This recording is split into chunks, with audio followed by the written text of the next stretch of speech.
Bismillahirrahmanirrahim. Assalamualaikum warahmatullahi wabarakatuh. Ketemu lagi dengan saya Akbar Zainuddin, Gontoriana, hikayah Gontor. Saya ketemu dengan kawan saya, Kiai Al-Haj Muhammad Khudari. Nah, menarik sekali ini ya, alumni Gontor tahun 1991. Kawan saya dulu di Gontor. Dulu ini Bindep. Bindep ini pembina gugus depan. Jadi dia ketuanya pramuka lah. Kelompok-kelompok pramuka di Gontor. Jadi Ponorogo T berapa? Dulu Bindep POT 7. Apa namanya dulu tuh? POT 7 ada namanya? Nggak ada, kita nggak ada. Nggak banyak ya? Oke, ya. Oke, Bindep POT 7 yang sekarang jadi Kiai. Kita pengen dengar, kok bisa ya Bindep Pramuka itu jadi Kiai? Dari apa yang dari Gontor itu kemudian bisa menjadikan seorang Bindep yang dulu aktif di Pramuka itu bisa menjadi Kiai.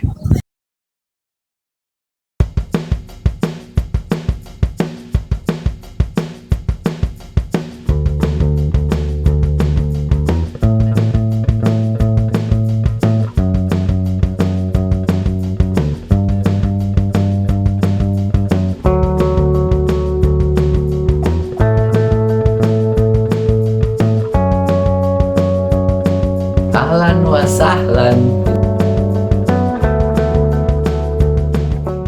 Ya, Masya Allah. Alhamdulillah. Hikayah Bindep bisa jadi Kiai. Oh gitu ya, Masya Allah. Bismillahirrahmanirrahim. Assalamualaikum warahmatullahi wabarakatuh. Ya. Ketika saya kelas 6 SD atau ibtidaiyah itu pernah ada satu waktu diminta ke depan sama guru, ditanya cita-cita apa. Kemudian tiba-tiba ketika itu saya secara spontan, insya Allah saya bercita ingin jadi kiai. Nah, itu begitu tuh waktu kelas Sudah 6, sejak kelas 6. kelas 6 SD. Kemudian setelah itu masuklah sekolah di sini di Sanawiyah Taqwa gitu kan, di tempat saya. Ya. Ketika selesai sekolah gitu kan, kelas 3 Sanawiyah, teman-teman mau lanjut kemana? Saya nggak tahu tuh, tiba-tiba gitu kan. Seperti ada yang bisik, Gontor. Itu tuh gitu. Akhirnya saya bilang sama Umi, saya pengen ke Gontor. Singkat cerita, di antara saya ke Gontor. Karena memang kita ketika itu pengen punya cita-cita di Kiai kan ya. Kemudian masuklah ke Gontor dengan segala dinamikanya. Di kelas 1 belajar bahasa Arab, gak pakai malu-malu itu. Pokoknya yang namanya mafuzot, mutola'ah, semuanya kita lahap. Belajar. Serius ketika itu, ketika saya mau berangkat ke pondok, sama izin sama paman saya, dikasih nasihat, kalau mau belajar jangan ngantongin duit, ngantongin catatan. Itu saya pakai betul. Jadi ketika guru selesai ngajar bikin ringkasan, masuk kelas apa di masjid baca ringkasan itu. Dan begitu sampai alhamdulillah karena saya belajarnya serius gitu kan ya, karena cita-citanya kiai dulu, kelasnya B terus. Ya Hanu gitu ya. Ketika itu kelas 5 B, wali kelasnya Ustaz Sofwan Manaf. Beliau itu kalau tidak salah Bindep itu 7 juga. Akhirnya ketika itu kan biasanya Bindep itu kelasnya kelas yang karena sibuk kelas atas lah. Akhirnya saya yang dipilih. Padahal ketika itu saya di kelas 1, di kelas 3 eksperimen kenalnya Sufi karena pendiam. Kemudian ketika saya harus jadi Bindep, ya mau nggak mau kan ini adalah amanat. Bismillah lah. Kita ya meskipun karena memang dari Sanawiyah kelas 3 eksperimen aktif juga memang. Bindep, kemudian masuk Bindep, ditambah lagi ketika pergantian pengurus. Kemudian saya di kelas 5 itu jadi penggerak bahasa di RCK. Lalu saya laporan sama Ustadz Imam Mukhtar. Ustadz, saya ini Sigor. Masa saya di RCK? Waktu itu kibar. Justru kamu saya taruh di kibar biar bisa belajar. Waduh, Bindep, penggerak bahasa di RCK. Padahal kau belahu Sigor. Nah itulah yang kemudian menginspirasi saya bahwasanya Gontor ini bukan hanya saja mendidik kita secara akademik, tapi mendidik kita untuk bisa menghadapi kehidupan. Untuk bisa menghadapi kehidupan itu kita harus dibentur-benturkan. Ibarat kayu, kalau masih gelondongan, harganya murah. Tapi kalau sudah dibentur-benturkan dengan benda tajam, dengan gergaji, dengan pahat, sehingga menjadi ukiran yang bagus, harganya beda. Nah, saya merasa di kelas 5, di kelas 6 itu banyak dididik dengan benturan-benturan itu sehingga membentuk karakter. Apa yang antum pelajari selama menjadi bindep itu? Ketika saya belajar menjadi bindep itu, saya pernah di kelas 6 itu bersama teman-teman bindep. Belajar memiliki 1000 wajah dalam satu orang. Ya kan? 1000 wajah di satu orang. Sehingga kadang kita kalau di pramuka juga joget kan? Iya. Di masjid kita baca Quran. Di kelas kita baca buku. Kita bergaul secara cair. Itu saya dapat itu di pramuka. Belajar memiliki 1000 wajah dalam satu orang. Dan itu kita dapati di Gontor dan dilatihnya di pondok. Meskipun kita kadang-kadang kita supi, belajarnya tetap aktif, di pramuka kita aktif sama teman-teman. Saya alhamdulillah teman-teman semuanya nyambung. Nah, itu kemudian 1000 wajah dalam satu orang, Adaptasi, kemampuan beradaptasi. Nah, itulah yang kemudian kita setelah saya keluar dari pondok, itu kita ternyata banyak sekali yang saya dapati dari ilmu yang kita dapat itu. Sehingga saya kadang-kadang kalau di depan santri, saya kiai. Tapi mungkin di hadapan orang lain, saya bisa jadi kalau satu saat saya harus manggul buku, saya harus manggul buku. Ketika saya nyupir mobil box, saya nyupir mobil box. Dan begitu. Dan itu tidak mengurangi nilai kita. Karena sesungguhnya itu bukan menjadi penilaian tersendiri. Bahwasanya baik buruk, walaupun bukan pada pekerjaannya, daripada akhlaknya.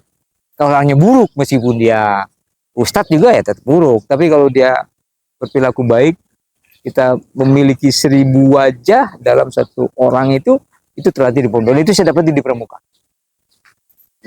Gitu. Sehingga kita bisa berbuat secara bertanggung jawab dan ikhlas, tidak jaim kalau bahasanya sekarang itu. Nggak jaim. Itu nanti di pramuka. Saya dapat di pramuka itu sehingga tidak menjadi pribadi yang tidak jaim. Ya kita ketika jadi ceramah ya kita ceramah. Tapi satu saat kita harus nyapu ya kita nyapu. Kita jadi orang biasa, itu biasa. Nilai-nilai apa yang kemudian ketika antum mendirikan pondok, memimpin pondok, yang antum dulu itu, dulu di pramuka begini. Kayaknya ada jadi dari pramuka. Ya, kalau misalnya di pramuka itu sebenarnya kalau saya perhatikan di dasar dharma itu sangat luar biasa itu. Kalau diamati secara seksama, dasar dharma itu. Karena kita menjadi pribadi yang taat kepada Allah Subhanahu wa taala dan bermanfaat untuk orang banyak. Itu di pramuka. Ada di pramuka itu. Jadi pramuka itu kita dilatih untuk bisa memberikan manfaat kepada orang banyak. Tetapi di tetap koridor takwa kepada Tuhan Yang Maha Esa, kepada Allah Subhanahu wa taala, dan bisa beradaptasi dengan siapa? Cinta alam dan kasih sayang sesama manusia, begitu kan? Adab kita kepada Allah, adab kita kepada sesama kita, bahkan adab kita kepada lingkungan. Itu di pramuka di pramuka diajarkan. Dan saya mendapati banyak sekali di pramuka itu sesuatu yang kemudian bisa menginspirasi. Dan kita di pramuka itu banyak membuka simpul. Membuat simpul dan membuka simpul. Membuat simpul dan membuka simpul. Dan apalagi di Gontor gitu kan, bikin malam-malam bikin pioneering. Malam Kamis itu. Udah kita capek-capek, pioneeringnya nggak bagus. Tetapi di situ ada kenikmatan tersendiri, bahwasanya yang penting kita berbuat, hasil adalah urusannya. Bukan juaranya yang bukan penting. Juaranya, tapi yang penting kita dapat ilmu yang paling besar yang kita dapati mungkin setelah kita tamat dari pondok itu, dapatnya dari situ, insya Allah. Ilmu kan bisa dari mana aja. Ya betul ya. Kok bisa ya? Bagaimana Gontor itu melahirkan orang-orang yang ada kiai, ada ini. Kan Oh, iya, sama-sama sebenarnya. betul, betul. Apa Iya. sebenarnya Saya nilainya? belajar dari Pondok Model Gontor yang saya dapati dari banyak kegiatan lah, Ya, pramuka, muhadoro, Ya. konsul, ya. kemudian panitia perpulangan, rayon, kelas, semuanya lah. Setelah saya pulang itu saya kemudian terinspirasi dengan doanya Nabi Musa. Itu Nabi Musa itu doa yang amat sangat populer sekali. Rabbi syrah li sadri wa yassir li amri wahlul 'uqdatam min lisani yafqahu qawli. Saya memahami dari doa ini, yang pertama adalah Rabbi syrah li sadri, ya Allah, lapangkanlah hati saya. Hati lapang itu dengan ilmu yang kita miliki. Jadi di pondok itu kita diajarkan ilmu di dalam kelas. Ya kan? Ilmu mafuzat, tola'ah, bahasa Arab terus gitu. Rabbi syrah li sadri. Ilmu kita diberikan. Kemudian ilmu yang kita dapat itu perlu diracik. Wa yassir li amri, mudahkanlah ya Allah urusan saya ini dalam meracik ilmu itu. Diraciknya itu dalam kegiatan-kegiatan yang lain. Di pramuka, di muhadoro. Kan kita sudah belajar itu manjada wajada. Bagaimana prakteknya? Di muhadoro, manjada wajada, gitu kan? Fi ayyadin tata wa anta masunat Islamnya. Kita meramu kata-kata. Dilatihnya di muhadoro. Dilatihnya di organisasi. Wa yassir li amri. Kemudian kita latihan meracik. Lalu kemudian kita harus bisa menyampaikan. Wahlul 'uqdatam min lisan. Ya Allah, buka simpul yang ada di lidah saya. Simpul yang ada di tangan saya. Simpul yang ada di kaki saya. Sehingga kita bisa racikan yang kita, di satu kita punya ilmu, dilatih untuk meracik, dan kita juga dilatih untuk menyampaikan itu, menyajikannya. Nah, sehingga lidah kita udah terbuka simpulnya. Tangan kita sudah terbuka simpulnya. Kaki kita udah terbuka simpulnya. Kagak mager, malas gerak. Iya, iya. Lalu kemudian dengan begitu, yafqahu qawli. Orang-orang di sekitar kita dapat memahami, dapat menerima ilmu kita, dapat menyerap ilmu kita. Makanya saya perhatikan, kita anak-anak Gontor itu beda. Kadang-kadang itu, dia punya kemampuan tersendiri dalam menyampaikan apa yang dimilikinya itu, karena memang dilatih di pondok itu. Dan itu saya dapati ya, oh ini rupanya setelah kita alumni Rabbi syrah li sadri wa yassir li amri wahlul 'uqdatam min lisani yafqahu qawli. Sehingga alhamdulillah dengan kita punya ilmu, bisa meracik ilmu dan menyampaikan dengan benar, hanya orang yang di sekitar dapat merasakan manfaat kita. Nah, makanya alumni Gontor di mana-mana dia ada, dia bermanfaat kan itu tadi. Kalau antum sendiri, nilai-nilai Gontor apa yang masih melekat dan jadi pegangan sampai sekarang? Yang melekat itu adalah nilai keikhlasan. Oh. Keikhlasan itu, jadi ketika keikhlasan itu tercermin dari kata-kata yang buat saya itu menjadi mantra utama. Bondo, bahu, pikir, lek perlu sak nyawane pisan. Itu yang sampai sekarang menjadi teladan saya. Keikhlasan dan bondo, bahu, pikir, lek perlu sak nyawane pisan. Bayangkan Gontor kalau dibangun tidak dengan keikhlasan, mungkin sekarang kita nggak tahu seperti apa perjalanannya, tapi subhanallah Trimurti menunjukkan kepada kita saat dia keikhlasan itu, saat seharusnya dia menikmati buah untuk kepentingan pribadi, misalnya kita justru perlu diwakafin, dikasih orang, Iya, kasih umat. dikasih umat, dan itu kita dapati di Gontor. Keikhlasan, bondo bahu pikir perlu nyawa pisan. Makanya saya ketika kumpul di Mekah, saya sampaikan secara fisik, kita mengenal yang namanya keajaiban dunia. Ada Candi Borobudur, ada entah yang lain-lainnya lah, saya tidak tahu, ada 7 keajaiban dunia. Tapi saya menyampaikan pada saat itu bahwa Gontor itu ayah min ayatillah. Dia adalah tanda di antara tanda-tanda kebesaran Allah Subhanahu wa taala yang Allah hadirkan di bumi Indonesia ini. di kampung jauh, tapi manfaatnya menyebar ke seluruh dunia. Ayamnya itu. Jadi bukan perkara yang sederhana.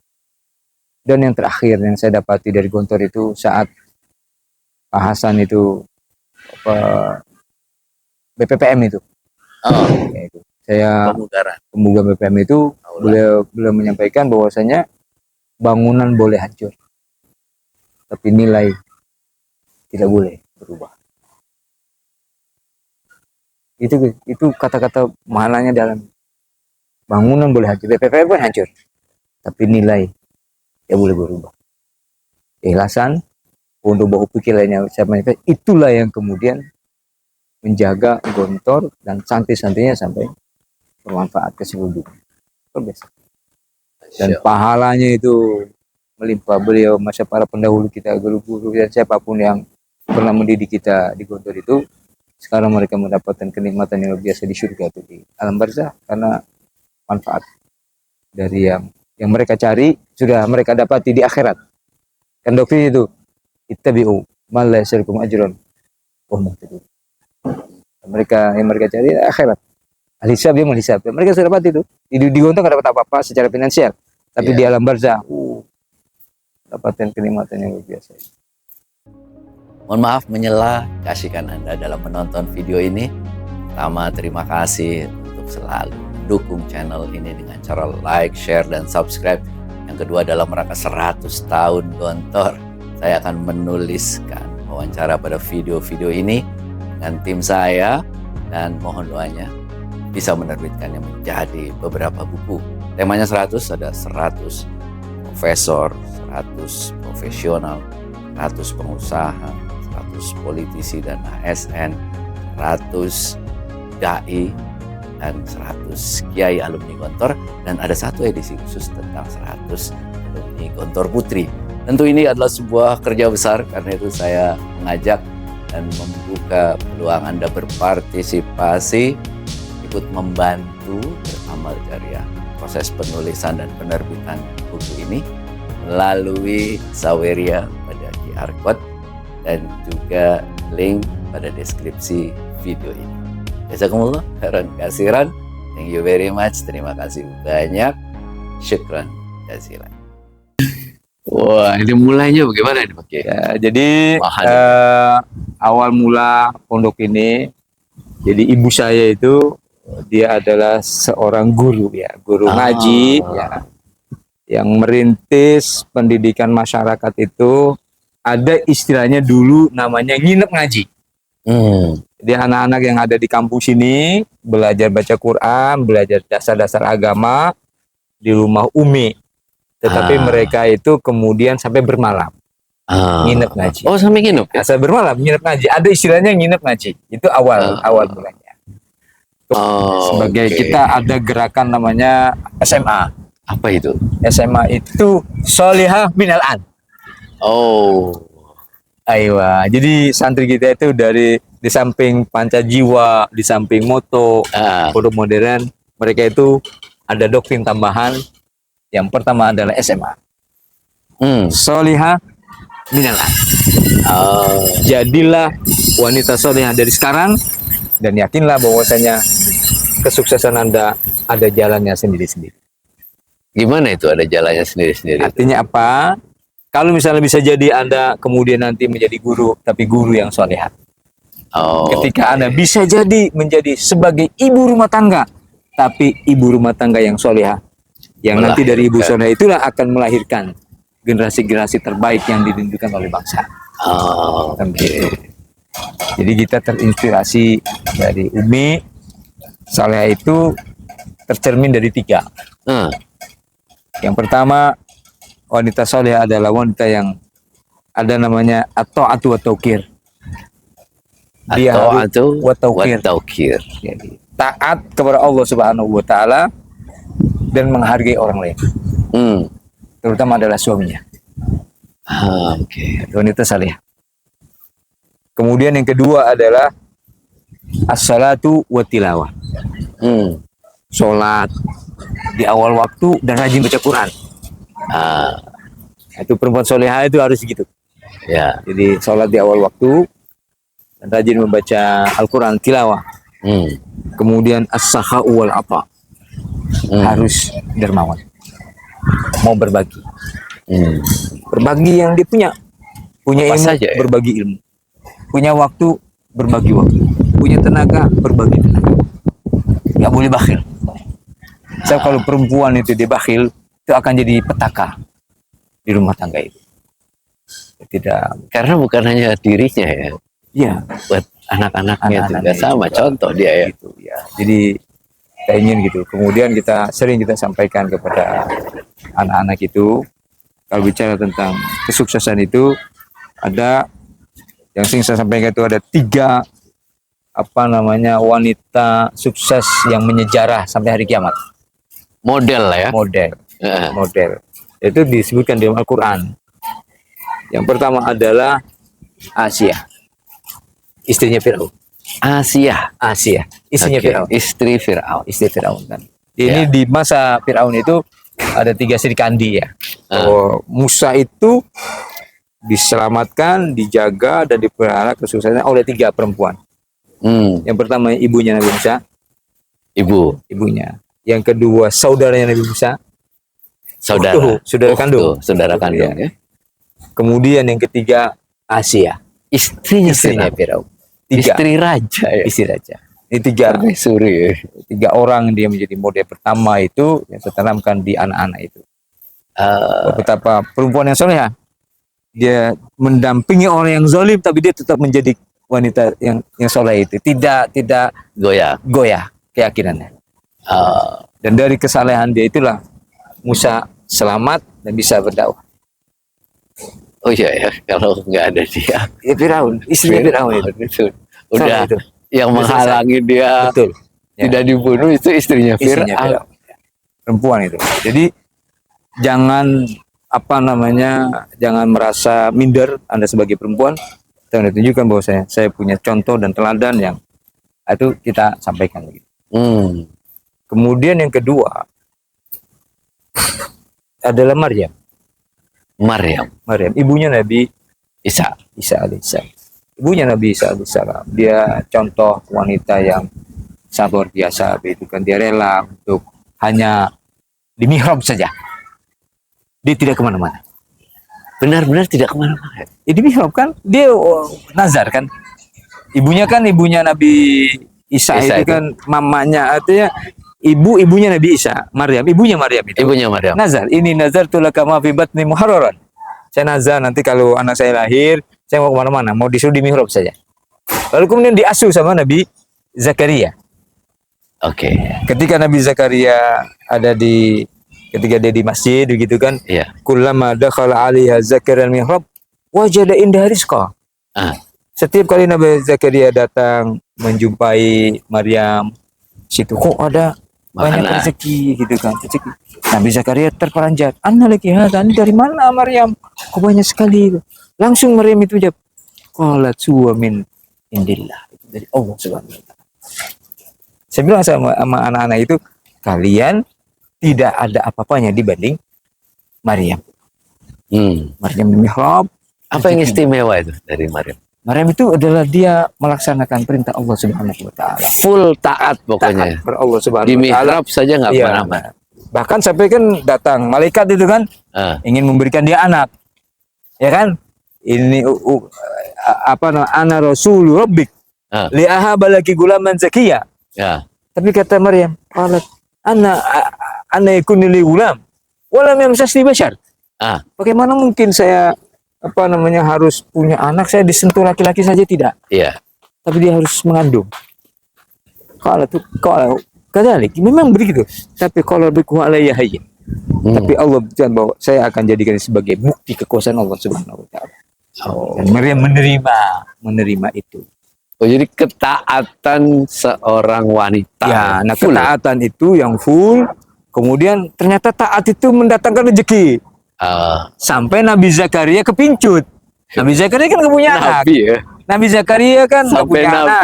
Nabi kepincut melihat fenomena Maryam ini. Apa yang terjadi gitu ya? Ya, Maryam kok makanya di sini disebutkan hunalika da'a Zakaria rabbah. Kalau Rabbi habli min ladunka dzurriyyatan thayyibah. Disitulah kemudian melihat Maryam itu, Nabi Isa ingin sekali pengen punya anak. Mungkin ya, siapa yang punya seperti Maryam inilah.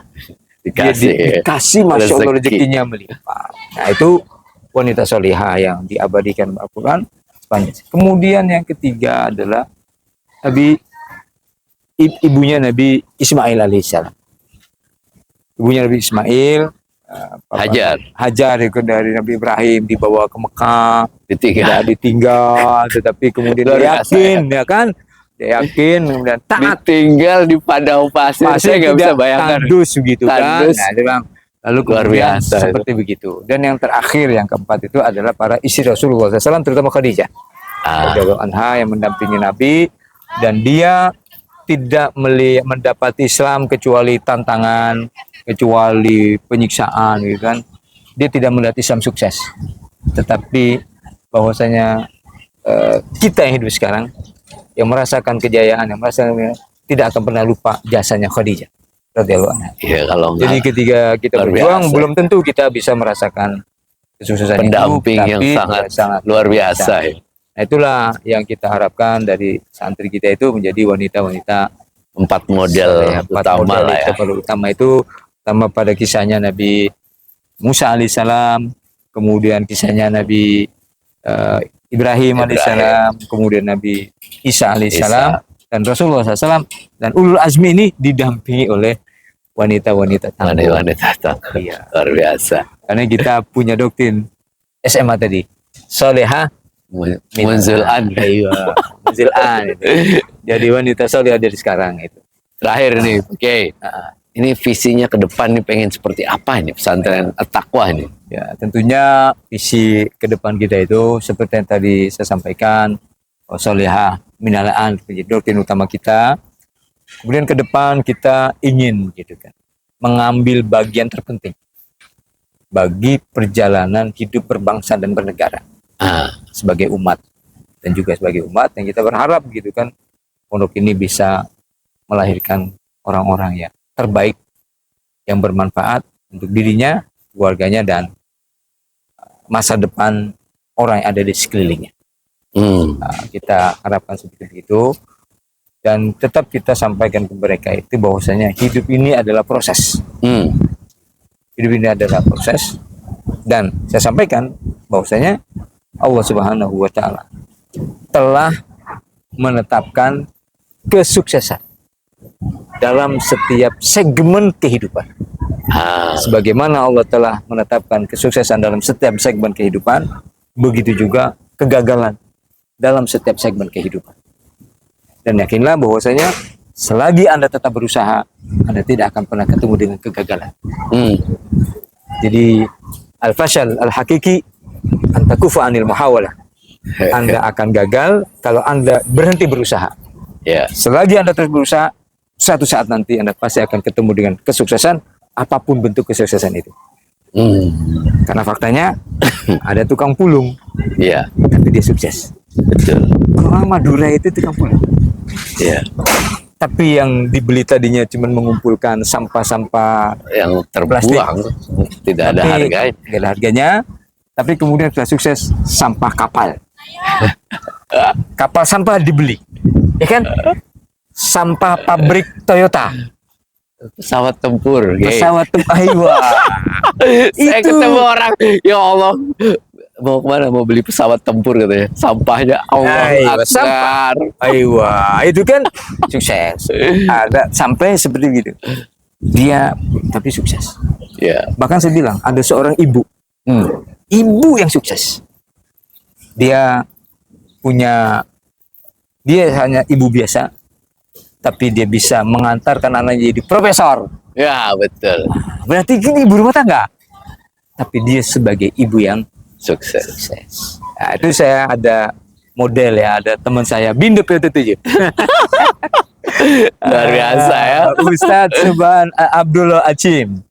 Ya, beliau itu ibunya dia dalam keadaan yatim ya. Setahu saya dia yatim, di Gontor, jadi ibunya mendampingi dia kalau yatim, kemudian di Gontor sampai selesai, kemudian dia melanjutkan belajar ke Madinah, kemudian ke Maroko, sampai kemudian lanjut doktor mungkin di Indonesia atau sampai di luar saya tidak tahu, sampai kemudian dia bergelar profesor. Luar biasa. Ibunya sebagai ibu rumah tangga. Berkat ibu ya. Berkat ibu, bukan sebagai apa namanya pendidik, tapi dia sebagai ibu rumah tangga, tetapi sebagai ibu rumah tangga yang sukses. Saya bilang bahwa Allah Subhanahu wa taala telah menentukan kesuksesan dalam setiap apa namanya segmen kehidupan itu. Keren jazilan Pak Kiai, Masya Allah, luar biasa ini ya. Gontor ini memang luar biasa ya. Luar biasa, luar biasa. Jasa mereka itu Masya Allah, sampai sekarang melahirkan 500 pondok alumni. Nanti akan terus bertambah, termasuk pondok antum nih, At-Taqwa. Mudah-mudahan semakin berkembang ini, Syekh. Insya Allah, mudah-mudahan. Mudah-mudahan ini menjadi amal jariah buat para pendiri Gontor dan guru-guru kita yang sudah mendahului kita. Syukran jazilan. Wassalamualaikum warahmatullahi wabarakatuh. Terima kasih telah menonton video ini sampai akhir. Mudah-mudahan memberi inspirasi buat kita semuanya. Terima kasih juga terus mendukung channel ini dengan cara like, share, dan subscribe. Dalam rangka 100 tahun Gontor, saya akan menuliskan wawancara video-video ini dan bersama tim mudah-mudahan bisa menerbitkannya dalam buku. Ada 100 profesor, 100 profesional, 100 pengusaha, 100 kiai, 100 dai, 100 politisi dan ASN alumni Gontor, dan ada juga satu edisi khusus 100 alumni Gontor. Tentu ini adalah pekerjaan besar, karena itu saya mengajak Anda berpartisipasi dan membuka peluang untuk beramal jariah, membantu proses penulisan dan penerbitan buku ini melalui Saweria.